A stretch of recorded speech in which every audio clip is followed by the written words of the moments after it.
चाहे तिल लो या ताड़ लो राजा, राई लो या पहाड़ लो राजा, मैं अभागा सवर्ण हूँ मेरा, रोया रोया उखाड़ लो राजा।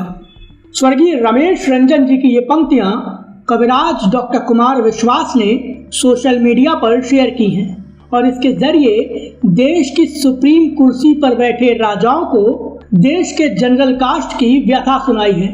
लेकिन क्या इस व्यथा का हल निकलेगा? क्योंकि ये व्यथा खुद सत्ताधीश नरेंद्र मोदी की सरकार के अंतर्गत आने वाली यूजीसी ने दी है। बीजेपी का वो वोट बैंक जिसे मोदी शाह जैसे नेता अपनी जागीर समझते थे, उस वोट बैंक ने ही नरेंद्र मोदी की सत्ता को अपनी लाल आंखें दिखा दी हैं। दूसरी तरफ वो हैं जिन्हें खुश करने के लिए नरेंद्र मोदी की सरकार यूजीसी के तहत इक्विटी कमेटी का फरमान लाई। सत्ताधीश आज अपने ही बनाए चक्रव्यूह में बुरी तरीके से घिर गए हैं, क्योंकि आगे कुआं है पीछे खाई, एक गलत कदम और सब कुछ बर्बाद। नमस्कार, ये है एनालाइज नाउ और आज हम बात करेंगे यूजीसी के मुद्दे पर, क्योंकि इस मुद्दे पर बीजेपी और नरेंद्र मोदी की सरकार दो राहे पर आकर खड़ी हो गई है और यूजीसी के इस विवाद ने बीजेपी के नेताओं को लोहे के चने चबाने पर मजबूर कर दिया है। आज हम बात करेंगे कि कैसे इस मुद्दे की वजह से बीजेपी चौतरफा घिर गई है। वीडियो शुरू करें उससे पहले हमारे चैनल को सब्सक्राइब कर लीजिए और नए वीडियो के अपडेट सबसे पहले पाने के लिए हमारे चैनल की नोटिफिकेशन सेटिंग ऑन कर लीजिए। यूजीसी ने यूनिवर्सिटीज और शिक्षण संस्थानों के लिए जो तुगलकी फरमान जारी किए हैं, उसको लेकर सरकार का कहना है कि ये काम केवल जातिगत भेदभाव को रोकने के लिए किया गया है और देश का जनरल क्लास पूछ रहा है कि अगर जातिगत भेदभाव को रोकने के लिए ये नियम जारी किए गए हैं तो इन नियमों में उनका जिक्र क्यों नहीं है? क्या जातिगत भेदभाव केवल एससी, एसटी और ओबीसी के साथ होता है?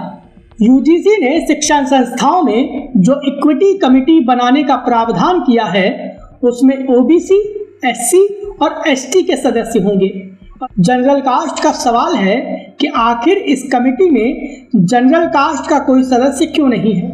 आप जातिगत भेदभाव रोकने के लिए ये प्रावधान लाए हैं, लेकिन ये भी तो बताइए कि अगर किसी जनरल कास्ट के छात्र के ऊपर कोई एससी, एसटी या ओबीसी का छात्र झूठे आरोप लगा देता है तो झूठे आरोप लगाने के मामले में क्या उस छात्र पर कोई कार्रवाई होगी या नहीं? क्या उस पर जुर्माना लगाया जाएगा या नहीं? और इसको लेकर इस कमेटी में कोई प्रावधान क्यों नहीं किया गया है? और सबसे बड़ी बात, देश के शिक्षण संस्थाओं में ये जात पात का खेल क्यों खेला जा रहा है? और जनरल कास्ट की इसी नाराजगी की वजह से देश की नरेंद्र मोदी सरकार बुरी तरीके से घिर गई है। सोशल मीडिया से लेकर सड़क तक यूजीसी के नए नियमों का जमकर विरोध हो रहा है। नतीजा ये कि नरेंद्र मोदी और बीजेपी की सरकार को अब ये समझ नहीं आ रहा कि करें तो क्या करें। सरकार को पता है कि यूजीसी के नियमों का ये वो निवाला है जिसे ना उगल सकते हैं ना निगल सकते हैं। हम सभी ने देखा है कि कैसे देश में एससी, एसटी एक्ट के नियमों का धड़ल्ले से दुरुपयोग होता है। आपसी रंजिश से लेकर नौकरी और किसी के प्रति नफरत के चलते कोई व्यक्ति किसी मामले में एससी, एसटी के तहत केस दर्ज करा देता है और नतीजा ये होता है कि दूसरा व्यक्ति बुरी तरीके से फंस जाता है। कई बार बेगुनाह आदमी की जिंदगी कानून की सलाखों के पीछे कट जाती है। अगर ऐसा ही यूजीसी के नियमों की वजह से शिक्षण संस्थानों में हुआ तो कहीं ऐसा ना हो कि किसी होनहार छात्र का करियर नरेंद्र मोदी की जातीय राजनीति की वजह से बर्बाद हो जाए। पूर्व आईएएस और द जयपुर डायलॉग्स के प्रमुख डॉक्टर संजय दीक्षित ने जब इस मुद्दे पर यूजीसी का विरोध किया तो ये कहा गया कि ये लोग केवल सोशल मीडिया पर अपनी बात करते हैं, कैंपेन चलाते हैं, लेकिन जमीन पर 4 लोगों को इकट्ठा नहीं कर पाते। लेकिन आयरनी देखिए कि जनरल कास्ट के छात्रों से लेकर अभिभावक तक सभी सड़कों पर उतरकर प्रधानमंत्री नरेंद्र मोदी की सरकार का यूजीसी के नियमों की वजह से जमकर विरोध कर रहे हैं। इतना ही नहीं, जब इस मुद्दे पर पत्रकार अभिषेक तिवारी का सोशल मीडिया पर विरोध हुआ, उन्हें ट्रोल किया गया, तो उन ट्रोलर्स की सवर्ण समाज के लोगों ने क्लास भी लगा दी। हकीकत ये है कि यूजीसी के मुद्दे पर डॉक्टर संजय दीक्षित, अभिषेक तिवारी और वन मैन आर्मी माने जाने वाले पत्रकार अजीत भारती ने प्रधानमंत्री नरेंद्र मोदी की सरकार और उनके शिक्षा मंत्री धर्मेंद्र प्रधान की बखिया उधेड़ दी है। शिक्षा मंत्री धर्मेंद्र प्रधान ने यूजीसी के नए नियमों का बचाव करने की पूरी कोशिश की। उन्होंने कहा कि इस नियम की वजह से किसी भी तरीके का दुरुपयोग नहीं होगा और जातिगत भेदभाव खत्म होगा। अजीत भारती ने धर्मेंद्र प्रधान को बुरी तरह रेल दिया और कहा कि लगता है मंत्री जी ने खुद अभी यूजीसी का पीडीएफ पढ़ा नहीं है। इतना ही नहीं, नगीना से लोकसभा सांसद और आजाद समाज पार्टी के नेता चंद्रशेखर ने जब यूजीसी के नियमों का समर्थन किया तो अजीत भारती ने उन्हें भी लपेट लिया। अजीत भारती ने मौज लेते हुए कहा कि पहले पढ़ लेते तो आज ये स्थिति कतई नहीं होती। हकीकत ये है कि यूजीसी के नए नियमों की वजह से बीजेपी के अंदर ही विरोध हो रहा है और बीजेपी के कई नेताओं ने अपने इस्तीफे तक दे दिए हैं। सरकार का कहना है कि लोगों को भ्रम है और लोगों का भ्रम दूर किया जाएगा। इस मामले में हाई लेवल कमेटी बनाने की बातें सूत्रों के हवाले से चलाकर कहीं ना कहीं इस मामले को ठंडा करने की कोशिश की गई। इसके बावजूद जब विरोध कम नहीं हुआ तो सरकार को समझ में आ गया कि वो इस मुद्दे पर बुरी तरीके से घिर गई है।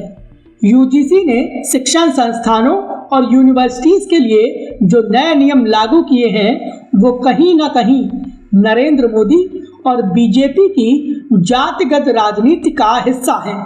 बीजेपी इसके जरिए विपक्षी दलों के ओबीसी वाले नैरेटिव और यूपी की राजनीति में समाजवादी पार्टी के पीडीए वाले नैरेटिव की काट करना चाहती है। लेकिन इस पूरे खेल में नरेंद्र मोदी की सरकार ने इस बात पर ध्यान नहीं दिया कि अगर उसका कोर वोटर यानी जनरल कास्ट नाराज हो गया तो क्या होगा। यूजीसी के नए नियम लागू हुए तो सवर्णों का सोया हुआ शेर जाग गया। जिन हिंदुओं को आपने हिंदुत्व के मुद्दे पर जगाया था उनको अगर आप जातियों में तोड़ने की कोशिश करोगे तो विरोध तो भयानक होगा और यही विरोध बीजेपी के लिए मुसीबत बन गया है। अब सरकार के सामने दिक्कत क्या है, चलिए इस पर भी बात करते हैं। अगर सरकार चाहे तो यूजीसी के इन नए नियमों को आसानी से वापस ले सकती है, लेकिन अगर कानून वापस ले लिए तो विपक्ष का वो दावा मजबूत हो जाएगा जिसमें विपक्ष ये कहता है कि बीजेपी केवल सवर्णों की पार्टी है और इसका नुकसान बीजेपी को आगे आने वाले चुनावों में हो सकता है। इतना ही नहीं, अगर यूजीसी के नए नियम लागू रहते हैं तो निश्चित तौर पर सवर्ण समाज का एक बड़ा वोट बैंक बीजेपी के हाथ से छिटक सकता है और अगर ऐसा होता है तो ये मानकर चलिए कि बीजेपी की हालत देश की राजनीति में खराब हो जाएगी। इसीलिए ये कहा जा रहा है कि बीजेपी आज की डेट में यूजीसी के नए नियमों की वजह से बुरी तरीके से घिर गई है। उसके आगे कुआं है और पीछे खाई। बीजेपी कोई भी फैसला लेगी उसमें उसके साथ आलोचना जरूर जुड़ी होगी। अब देखना ये होगा कि बीजेपी यूजीसी के बनाए अपने ही चक्रव्यूह से कैसे निकल पाती है। आपको क्या लगता है, ऐसे वक्त में बीजेपी और नरेंद्र मोदी की सरकार को यूजीसी के मुद्दे पर क्या करना चाहिए? प्लीज़ अपनी राय हमें हमारे कमेंट बॉक्स में ज़रूर दें। वीडियो पसंद आया हो तो प्लीज़ इसे लाइक करें और हमें सपोर्ट करने के लिए हमारे वीडियो को ज़्यादा से ज़्यादा शेयर करें।